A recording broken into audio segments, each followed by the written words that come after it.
Part 1, we saw how the Ottoman transition and Tanzimat reforms were not simply collapse, but centralization.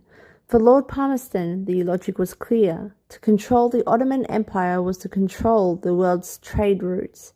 By linking Egypt, Syria, and Palestine into Britain's orbit, a centralized global economy could be created, one in which maritime and overland passages connected Europe, Asia, and beyond into a single imperial system. By the mid-19th century, Cairo's rulers were building a modernized state, surprisingly, and with it the Suez Canal by 1856 under the Ottoman Empire. Not just a French project, but part of a wider imperial design. Egypt and France provided the finance, and France provided the engineering for the Suez. But the Ottoman Empire was already deeply indebted to Britain only years earlier, which meant that from the beginning, the canal's destiny was always effectively guaranteed.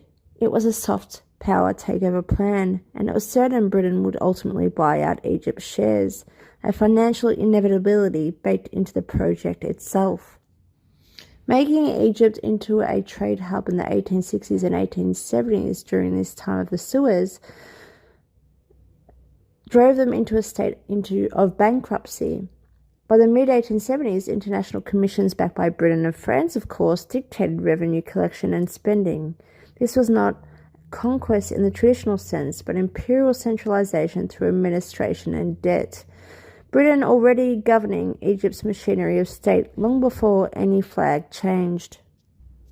When Britain bought Egypt's Suez shares in 1875, Britain controlled the empire's trade entirely.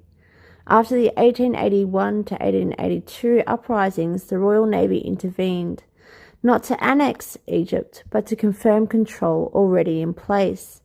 Egypt became a veiled protectorate, Ottoman in name, but run by British officials. And to sustain it, Britain had to dominate the whole route, extending influence into Syria and Palestine, securing the Levant as part of one network. While Suez Canal was built, 1858, backed by Allied fleets, the Anglo-Japanese Treaty happened, forcing ports to open. And by the late 19th century, Henry Hyndman was trying to create the new global economic order under socialist democracy. In any map, you can see that to secure the route, Britain would need Palestine